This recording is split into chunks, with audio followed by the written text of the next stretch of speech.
Coucou les loulous, j'espère que vous allez bien et aujourd'hui on se retrouve pour un troisième épisode de cette série des vlogs d'août.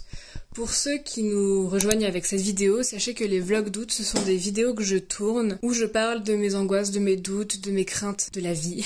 Je l'ai fait pour le jeu de mots, vlog d'août et août, parce que je ne comprenais pas ce que c'était les vlogs d'août de Lena Situation quand on m'en parlait. Dans le premier épisode, on avait parlé de talent, dans le deuxième, on avait parlé de physique, et aujourd'hui on va parler d'intelligence. Je m'excuse d'avance pour la lumière parce qu'elle va forcément évoluer et changer, il y a des nuages aujourd'hui et en même temps il y a un ciel bleu, donc j'imagine que va y avoir des évolutions durant cette vidéo, je suis désolée. Je n'ai jamais été une bonne élève, ou en tout cas j'ai jamais été une élève excellente. Je n'ai jamais donné le meilleur de moi-même et je poussais absolument pas mes capacités parce que l'école ne m'intéressait pas. Je faisais le minimum pour passer dans la classe supérieure. Je n'ai pas eu d'excellentes notes au bac, je crois que j'ai eu 8 et 9 en philo et en anglais alors que l'anglais c'était ma spécialité. Je me suis jamais donnée dans les matières au lycée, sauf en sport. Quand j'ai terminé mon lycée et que je suis rentrée en première année de fac, je suis rentrée en lettres, éditions, médias et audiovisuel à la Sorbonne, en LEMA. Ça m'intéressait pas de poursuivre parce que je voulais absolument rentrer dans une fac de ciné et du coup je travaillais pas vraiment. J'ai vraiment travaillé les matières qui m'intéressaient finalement. En revanche, arrivée en licence de cinéma, je me sentais à ma place et je voulais absolument être studieuse. Maintenant, il y a beaucoup de soleil, je suis vraiment désolée. Mes notes n'ont pas considérablement évolué, mais elles ont pas mal augmenté. En revanche, quand j'ai commencé à taffer, elles sont retombées légèrement. Mais du coup, comme elles n'ont pas pris une courbe exponentielle, je comprenais pas comment je pouvais ne pas avoir de meilleures notes dans un domaine qui m'intéressait. Je me suis demandé si j'étais intelligente en fait.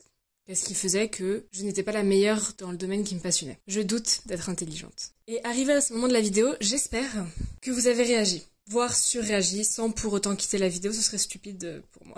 Je vous parle de notes et de connaissances de culture instruites par l'école et le cadre scolaire. Mais évidemment, l'intelligence, ça ne se résume pas à ça. Et ça n'a aucun rapport avec une quelconque formation ou des études. Ça réside pas que dans ces contextes-là. Si vous me connaissez depuis longtemps, vous devez savoir que je suis quelqu'un qui est complètement obsédé par ses capacités intellectuelles. Dans le sens où il y a tellement de sujets qui m'intéressent et de sujets intéressants que je déprime parfois de me rendre compte que je sais pas tout et que je ne connais pas tout. Durant mes 2 années de master, c'est ce qui est arrivé. Je me suis souvent retrouvée devant la réalité de mes lacunes, du nombre incalculable de domaines que je ne connais pas et que je ne maîtrise pas, et que je devais pourtant savoir maîtriser. Par exemple, mes 2 mémoires étaient sur le cinéma coréen. Je n'ai pas vu un tiers de ce que le cinéma de ce pays propose. Si vous me parlez de cinéma poétique et onirique, et le cinéma de Kim Ki-duk ou ce genre de choses, je ne pourrais absolument pas vous en parler. Si vous me parlez de la nouvelle vague coréenne qui est autour des années 80, je ne pourrais absolument pas débattre avec vous.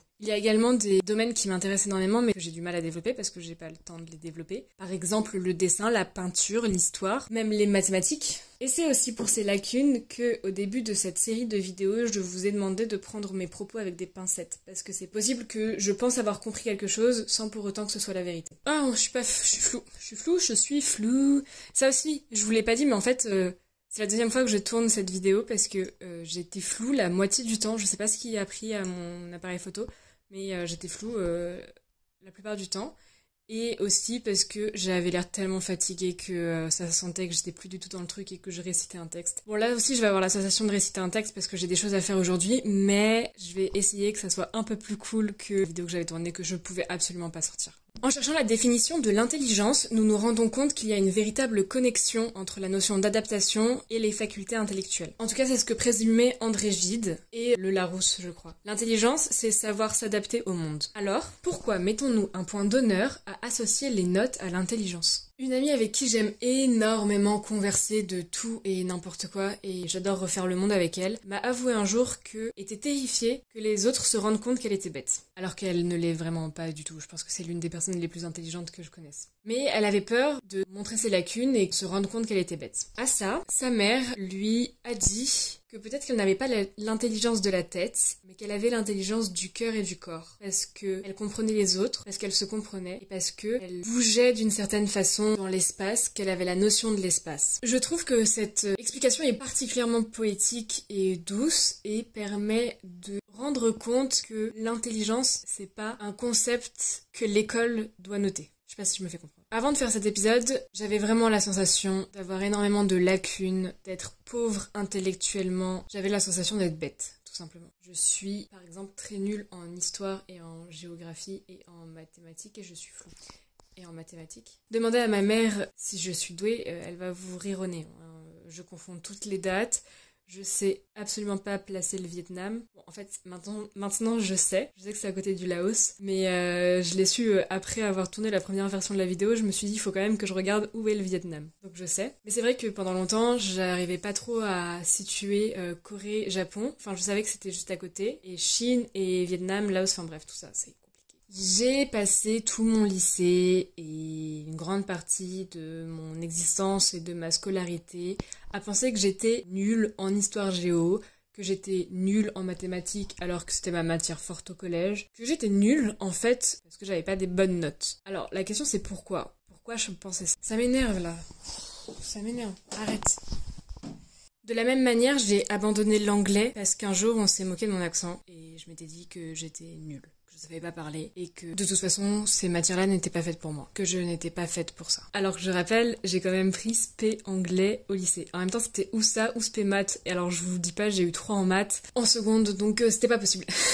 Donc il y avait 2 possibilités. Soit ces matières-là étaient vraiment pas faites pour moi et j'étais stupide et j'arrivais pas à les apprendre et que j'étais pas assez intelligente pour pouvoir les apprendre. Soit la manière dont on me l'enseignait et les fausses croyances que j'avais m'empêchaient de développer des capacités dans ces domaines-là. Le problème c'est que la conséquence de ce genre de pensée et de croyances, c'est que j'avais la sensation de pas être légitime dans certains domaines, de m'exprimer, de donner mon avis et mon opinion. Et encore aujourd'hui, quand je m'exprime comme ça devant vous, devant la caméra, je me sens pas forcément légitime de dire ce que je pense parce que je m'appuie sur des propos mais je suis jamais allée jusqu'au bout de ça. C'est pour ça que je vous le dis encore et encore. Prenez mes propos avec des pincettes, surtout quand c'est des recherches et que je m'appuie sur des textes que j'ai lus parce que c'est possible que je n'ai pas brassé tout le domaine qui en parle. Par exemple, je me suis appuyée pour la question de talent sur un sociologue et une neuroscientifique. Je n'ai pas balayé toutes leurs recherches. Donc c'est possible que je ne connaisse pas tout. J'ai la sensation que le monde entier sait des choses que je ne connais pas. Et c'est vrai en soi. Mais j'ai l'impression qu'il y a des choses basiques que tout le monde sait et que moi je ne connais pas. Je vais rester comme ça parce que là j'ai l'impression d'être nette.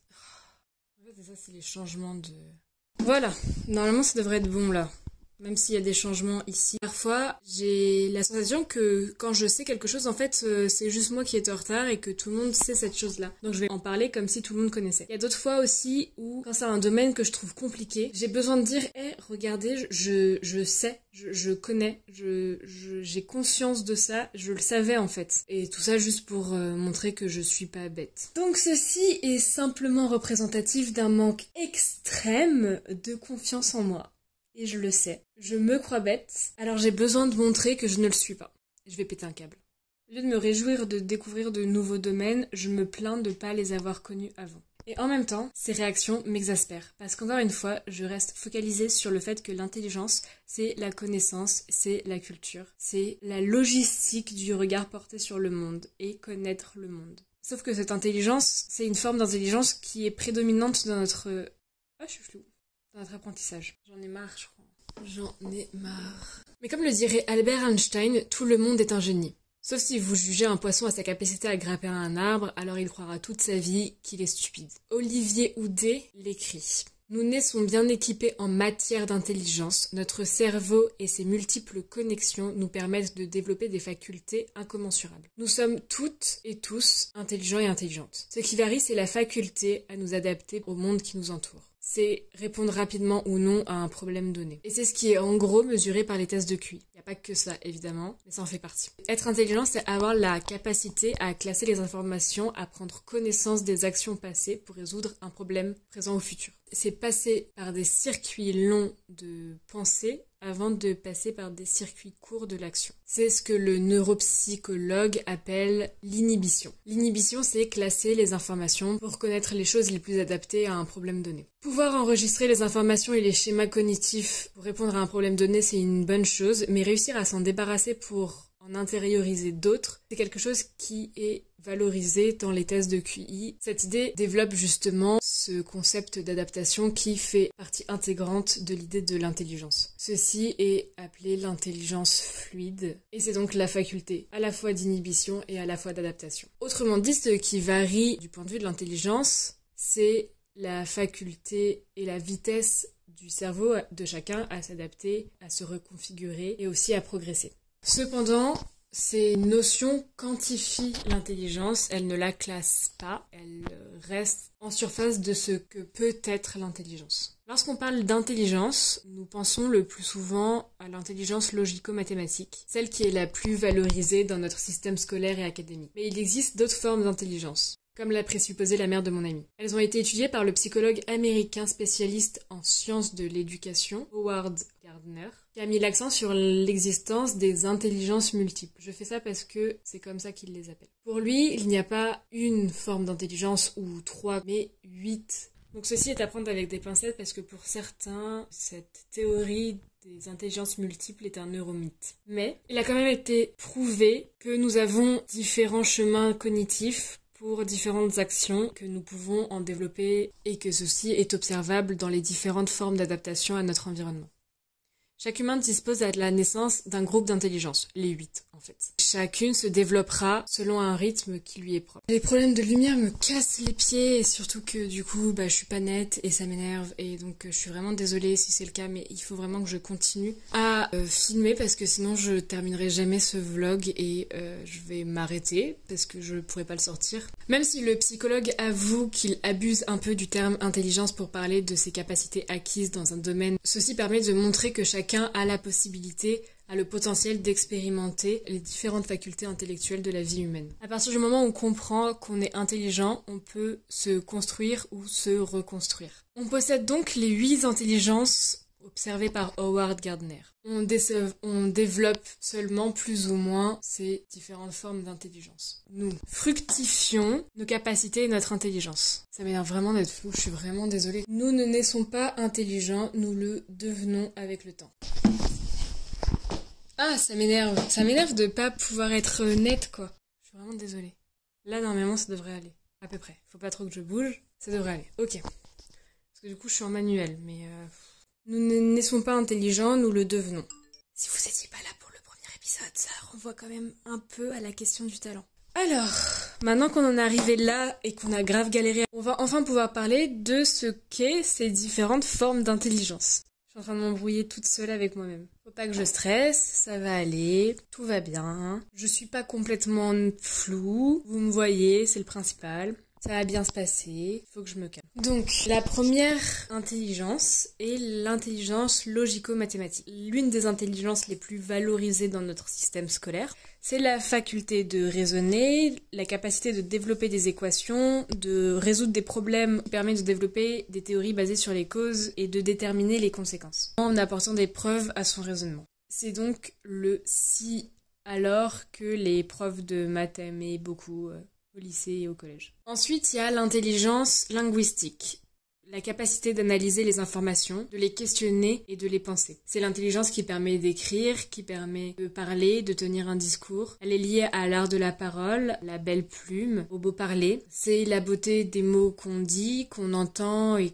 qu'on lit. Si vous aimez parler et écouter les gens parler, c'est de cette intelligence que vous tirez vos capacités. Ensuite, il y a l'intelligence spatiale ou visuelle. Elle permet de visualiser des images mentales ou spatiales. C'est comprendre l'espace dans lequel on évolue. C'est l'intelligence qui permet de manipuler les échelles de grandeur. Vous visualisez les espaces mentalement. Ensuite, il y a l'intelligence musicale ou rythmique qui permet de produire, de reproduire, de se rappeler et de donner le nom et des sens au son. C'est l'intelligence que les musiciens développent le plus, évidemment. L'oreille absolue, c'est cette intelligence-là. En revanche, vous n'êtes pas obligé de pratiquer un instrument ou de savoir lire les notes pour avoir cette intelligence-là. Si vous ressentez des émotions en écoutant une musique ou si vous vous rappelez de certains sons, vous pratiquez cette intelligence. L'intelligence de la nature est la capacité d'identifier et de distinguer différents types de plantes, d'animaux, de formations météorologiques. Elle permet la classification du monde naturel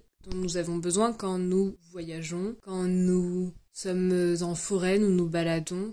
C'est la possibilité de savoir que la mousse au pied des arbres indique le nord, c'est reconnaître les différentes constellations. C'est une intelligence qui est de moins en moins utilisée, j'ai l'impression, mais qui est quand même particulièrement intéressante. L'intelligence du corps, aussi appelée l'intelligence kinesthésique, c'est la capacité d'utiliser notre propre corps comme moyen de répondre à un problème ou comme instrument dans une production.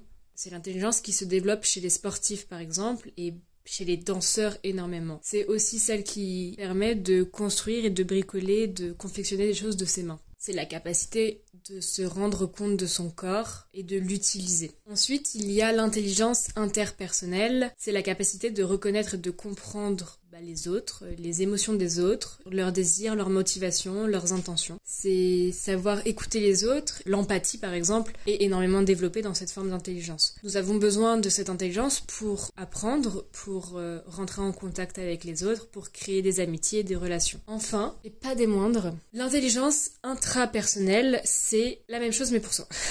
C'est la faculté de reconnaître ses propres émotions, ses propres sentiments, ses propres désirs, ses propres volontés, envies et motivations. C'est basiquement l'intelligence qui va nous permettre de développer des facultés d'introspection et de nous juger objectivement, que ce soit dans notre part d'ombre ou de clarté.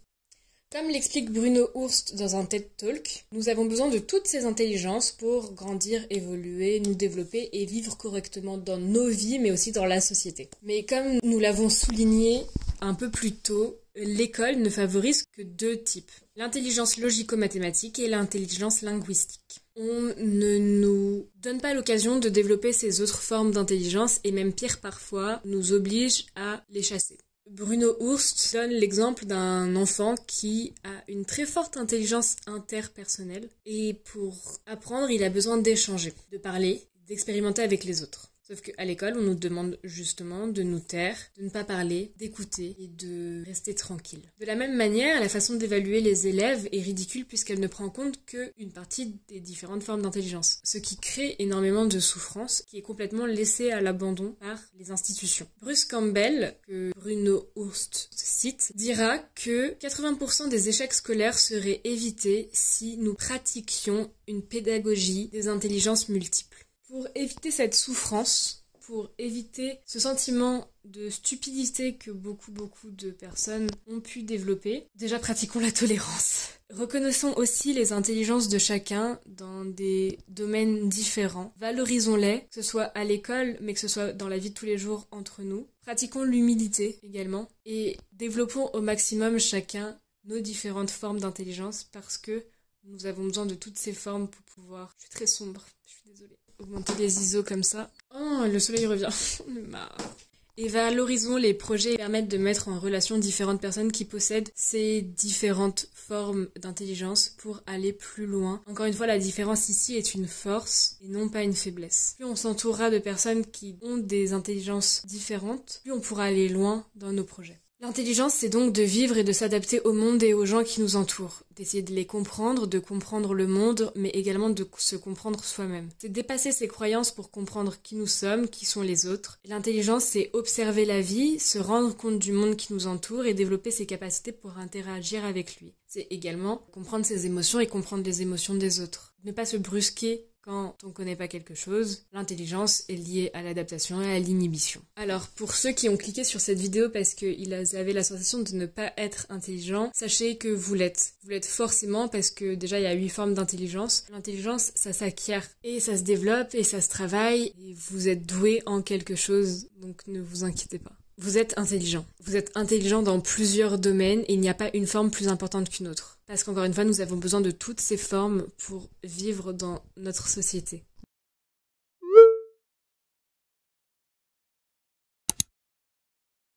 Coucou, c'est la Margot du montage qui vous parle. En fait, je me suis rendu compte que dans la deuxième version de la vidéo, j'ai oublié de citer Orelsan alors que je m'étais lancé comme défi le fait que je devais parler d'Orelsan dans chaque vidéo d'août. Alors je vous mets le passage de la première version. Voilà, faites comme si je n'avais pas changé de vêtements entre-temps. Voilà.